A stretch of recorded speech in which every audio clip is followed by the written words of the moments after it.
This is interesting. I did this last year, and I had a ton of fun. I was talking to these guys about how it actually feels like I know we're physically in a classroom, but it feels like intellectually we're in a classroom too, which is one of the things that I love about it, because it's sort of an open space for learning. It doesn't have to feel like you're just being presented to, and all you want to do is like check Facebook. So I think I wanted to start by just having these guys introduce themselves. Just a brief intro, who you are, what you do. Not too much on what you do, because I want to ask questions about that. Okay, this will not be on the test. Okay. So hi, I'm Michael Wexler. I work at Citi. I run the digital analytics and digital insights group. So I measure all the web analytics and digital behaviors on our desktops and mobile sites and apps. My guys are then trying to take that data and help change how banking is done, both online and even use the data to change a few things we do offline. Well. Awesome. Okay, David? My name is David Council. I'm Chief Product Officer of a company called HubSpot, which is a marketing platform. Been in this world for a long time, started a company called Compete, and started a project called Ghostery a long time ago. Maybe you've heard of it, Ghostery? Big deal. I saw a sticker in here. Mostly I find it depressing because I'll go on some websites that I like a lot, and there are like 75 companies on there, and I just want to call the company up and yell at them. Actually, Neil Richter was the only other person in the world I thought cared about it years ago. He's the user number one. He is a big nerd. So you're laughing because you just saw it, right? And you know that it's true. Let's start, Michael, with you. I mean, I used to work on Capital One as a display media planner and buyer at Razorfish, and they were obsessed, and this is like 2007, obsessed with the idea of getting more insight out of the display media buying that we were doing. And at the time, it sort of just wasn't available for them. And we live in a very different world now, right? I mean, you're sort of overrun with data. I mean, maybe start by talking to me about what ways in which Citi is thinking about new data streams to communicate more effectively. Sure. Well, one is all that data coming in, right? We're running tons of ads through our friends at Razorfish across a variety of DSPs. We're pulling all those things together in DMP partners. We're linking where we can, where it's legally permissible, data to other sources. In a bank, that's actually not as much linking as you'd think, right? Where a lot of places we're not allowed to, for good reasons. We're also looking at all the things people do in a variety of different ways when they identify themselves to us. So we have folks who use our sites. We have folks who use our ATMs. If you haven't been by an ATM recently, by the way, they're very different than they used to be, full of colors and nice things. Go take a look. We have a bunch of ways to bring data in. Using that data to go out, though, hasn't changed as much as it might have, even over the times that you've been talking about. We still do a lot of display buys. We obviously use new channels like social and other pieces, but it comes down to asking ourselves, how can we take this data and understand what a consumer is trying to do, what things that we can do to meet those expectations, and how do we actually take the data and make things better? And some of the things that folks have mentioned today actually are pretty important. For example, recognizing that the reason people do the thing they do is not only because that's what they want, it's because a site forces them to through a certain UI, or that's where the ads are showing, and there may be behaviors happening where no ads are showing. So it's recognizing what data you can actually get, how to leverage it into a way that changes the outgoing experience, and making sure it's actually doing something that helps your consumer and your company. That sounds really big and complicated, by the way. Yeah, it keeps me in my day job. You and many, many others at Citi, I would expect. So I want to come back to you on this. I suspect that the sorts of data that you're dealing with, David, on a day-to-day basis might be different or additional or a subset of what Michael is feeling like he's awash in every day. Yeah, the data that we see is our customers' data, right? Yeah. So our customers buy our marketing software. Many of them host most of their landing pages or properties on with our tools. They use our marketing automation tools, so we see our customers' data. Can you stop for a second? Yep. One of the things I think we have a problem with in our industry is language and the use of terms like marketing automation, which means nothing to people in the advertising space. Yeah. So can you just actually explain what that is? Sure. In our context, it's, right? Means nothing to people in advertising. It's basically automated emails and site messages and things like that that are kind of one-to-one. Okay, right. So it's operating in the known state. You have a direct relationship with that user. Yeah. It's generally owned. Yep. Right. So email, site. Totally. Okay. And you know, the data that we collect starts from the anonymous layer to highly identified data that is mixed not only with marketing data but sales data, service data, kind of internal, almost internal CRMs for these companies. Okay. So I think we have a basic sense now of what these guys are talking about when they're talking about data. Let's talk now about disruption. For you, Michael, as Lauren mentioned, and certainly as you alluded to, you're operating in an environment that's very structured, and that's right, a little bit, right? No big deal. And where there are a lot of rules. And one of the things that we were talking about was, in preparation for this, was that when you got there, you found that sort of frustrating. Perhaps? Still, right. So let's talk about that. Like, how do you disrupt through data inside of a company with a lot of rules, some appropriate, some maybe a little outmoded? So here's one, for example. The idea of doing more models. I'm sure various times we've talked about, everyone in this room probably talked about new machine learning models, self-learning models, adapting models. Well, those sound wonderful. They are highly predictive, they're reactive, they can change at a moment's notice, they take into account environmental changes, what your competitors are doing, your bid strategy, all those wonderful things. To a bank, that sounds like something they should run away from. Banks love stability and consistency. So a model that is extremely consistent and doesn't change is actually a wonderful thing that's held up with a shining halo of angels around it. It literally is rewarded to have a model that doesn't change. And you say, well, that seems kind of crazy, but that's actually rewarded not only by the bank, but by auditors and regulators and other folks who really like consistency. They say, if a model works, let's make sure it's continuing to work. And you say, well, it doesn't. I want it to do a bunch of other things. I want to keep changing it. And they go, great, there's a process for that. It's about 200 steps, but it's, you'll get to the end. Is it like a 6-month process? Or is it like a 2-week process? No, it's a long time. Just checking. And so for these things, to try and disrupt those is both an understanding of why those rules were put in place in the first place. And everybody's got a good reason. Nobody remembers what that reason was, and the person who made that rule no longer is at the institution. But they are good rules, and you have to sort of dig into them to then understand how you can compromise and show what the change would be. Right. So in doing machine learning models, we have to point out that we can take the same compliance-y type oversights and demonstrate how those also can be somewhat automated, somewhat adaptive, and show how they can be used to keep track of what the models are doing. Who do you need to convince? I mean, do you need to convince senior leadership at Citi? Are you convincing regulators? A little of both. Okay. So we have our internal folks that we need to convince that this is a good thing. They might recognize the business value of it, but there's a legal team, there's a compliance team, there's external regulators who are setting standards for the industry. There's also the industry itself and what message the industry sends. So we love to delight ourselves in how much data we have as an advertising industry and a marketing industry, and sometimes we forget that the consumers, that really freaks them out. So they worry a little bit about their bank now doing this. So even if we could say this is the most wonderful thing because it'll help us show ads that are more relevant, not show you the junk you hate, there's pros and cons of that. And convincing both our customers, our internal folks, and regulators this is all good does take a little bit of effort. So, man, there's so much we can talk about. But briefly, one of the things I feel like the industry needs is more participation on the part of the companies that are sending the messages in the conversation with consumers about the messages and how they're targeting the messages.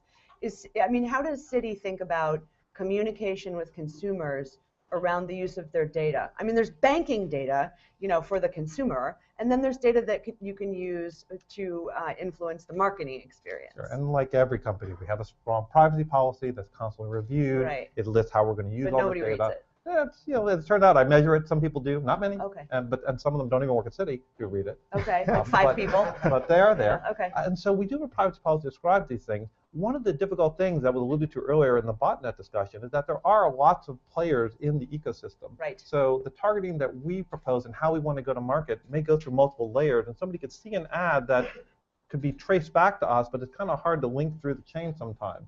And so our agencies are really good at catching folks who are bad actors or maybe doing things we wouldn't necessarily like. But it is true that in this complex ecosystem, it's tough to make sure you're keeping an eye on every aspect of the chain. And so we do try to make sure we're controlling our data and telling consumers how we use it and doing a lot of data protection. And in some cases, that means just not doing certain things. Literally, if there's a possibility that some data could go out of control or not be used in the right way, rather than take the risk, the bank will say, you know what, we're not going to mitigate the risk. We're going to avoid it by just not doing those things. Okay. So sometimes banks seem a little old-fashioned compared to the rest of other industries because they've chosen to just not take on a certain risk. Right. Okay, I want to come back to the controlling and managing data in a minute. But David, for you, in some ways, you sort of are sitting in a polar opposite position in as much as you have disruptive technology and are approaching organizations that you need to convince that this disruptive technology is going to make things better for them, right? Totally. Yeah. The disruptive use of data through disruptive technology. Yeah, at HubSpot, internally, we're kind of the opposite. We're the most data-driven. Right. You know, I used to give talks about being data-driven. Now I think HubSpot, I'm at HubSpot, I'm like, wow, these guys are crazy. This is like too far. This is too extreme now. Too data-driven? Too data-driven. Wow. No, but, you know, really who we're trying to teach this to is to our customers, right? So we're trying to, through our software, kind of transform the way that they do advertising, marketing, selling. And, you know, it always breaks down in the same place. It's not a technology breakdown. It's a people, process, and psychology breakdown. Right.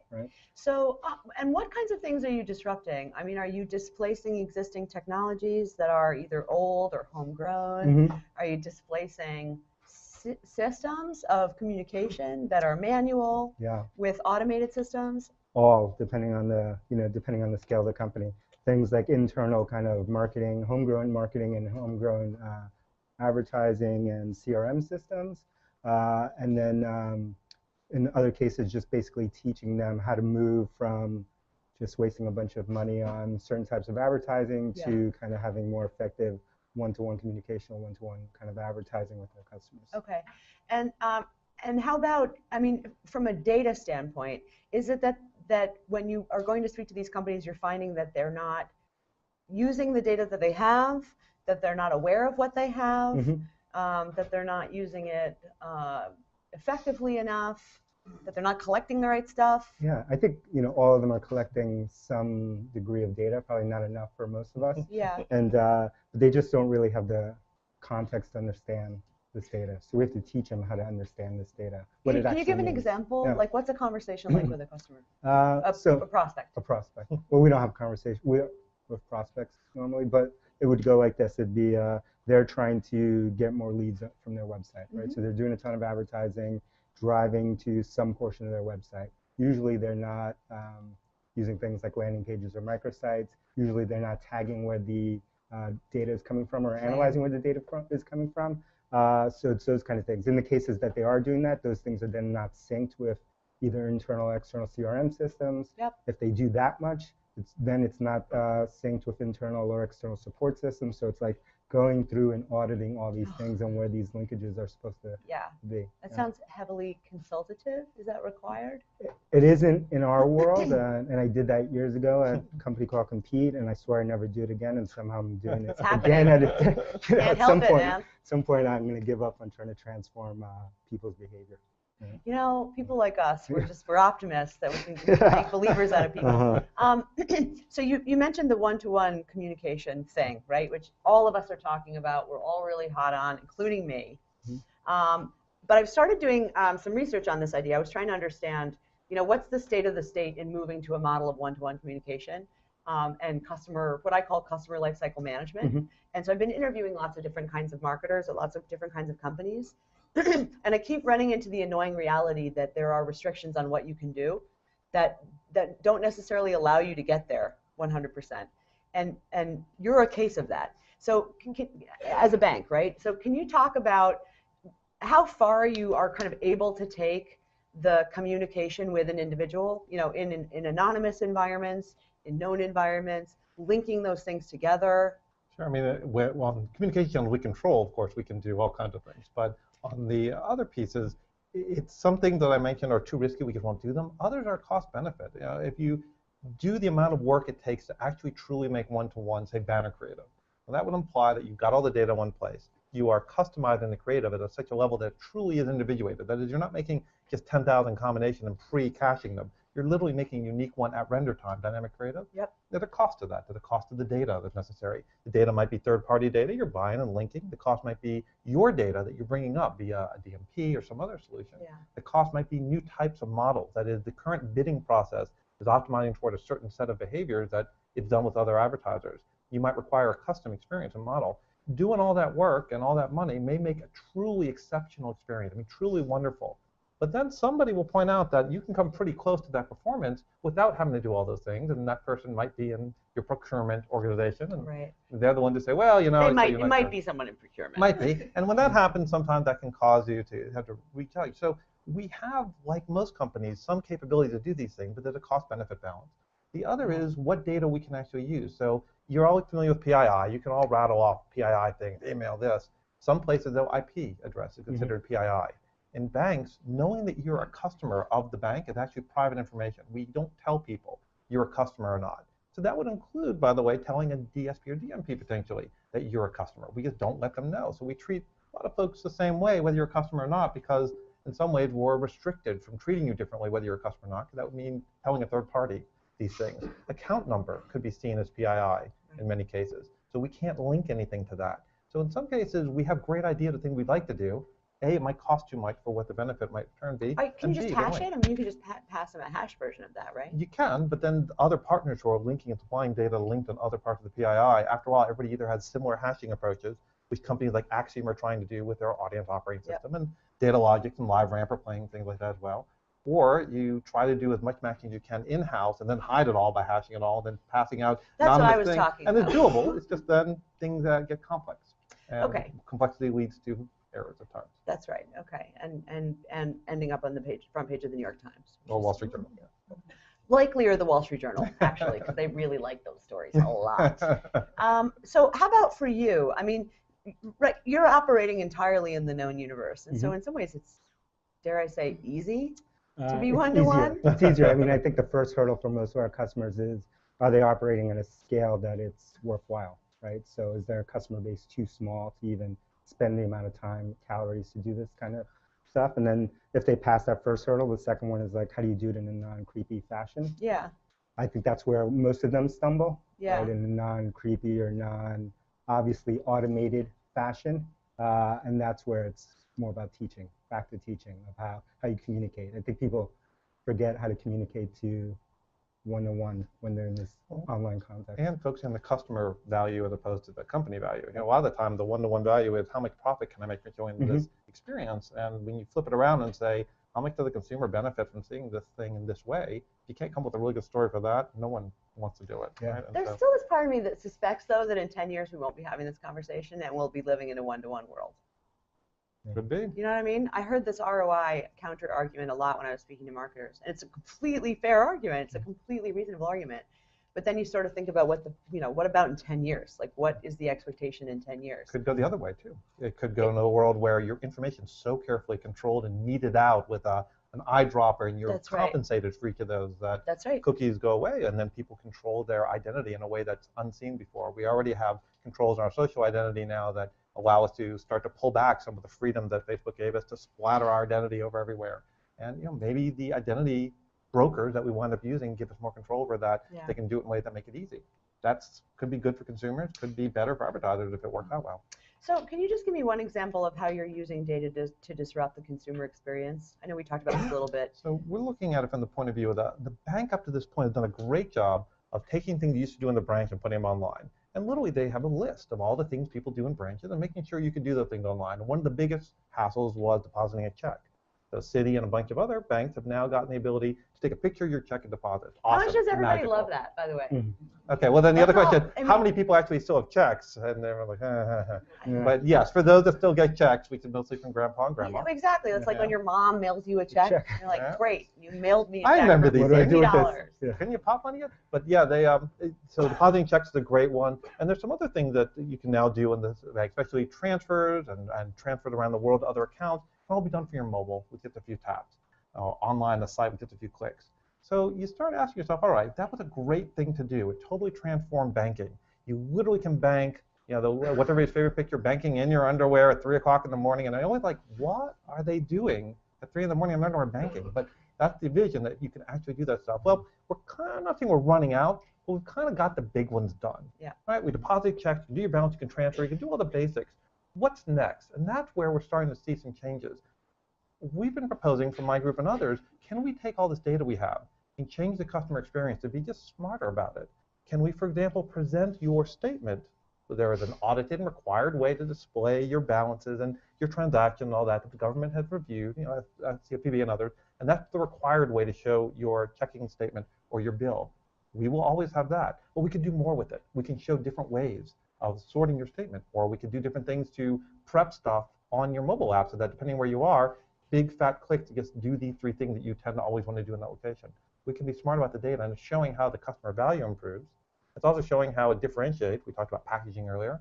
And the third is just showing how it isn't always that hard once you take advantage of some big data technologies and big data approaches. Things that people said would require a vast amount of processing and IBM mainframe, all this stuff, you show a Hadoop cluster can do it in minutes and cheap. Suddenly the equation changes. Super disruptive. I mean, that's super disruptive technology. That's like what we're getting. Super disruptive. Gosh, we're out of time. Just briefly, do you have any sort of stories of transformation that you've seen, you know, where you've helped a company go from sort of 0 to 60 just as a result of sort of harnessing their own data and applying it more intelligently? Yeah, through we technology? have endless stories that I have on this, but most of them would not be that interesting to this audience. Most of them are, you know, the basics, right? It's like the elementary kind of transformation. It's interesting that there's still a lot of that happening. Oh, totally. You know? But those end up being some of the most fulfilling for us when we do see our customers Sure. at our annual conferences and hearing from them that it's transformed their life or transformed their business. And it's like, interesting. Like, yeah. Wow. So, if you want to name your first child David, I won't. Totally. I won't say no. But they're mostly around basic kind of education around online marketing and advertising, right? Those are the big transformations. Yeah. Okay. Yeah. We're out of time. Jeez. Okay, guys, this was incredibly helpful. Thank you very much. Thank you, Joanna, Michael, and David.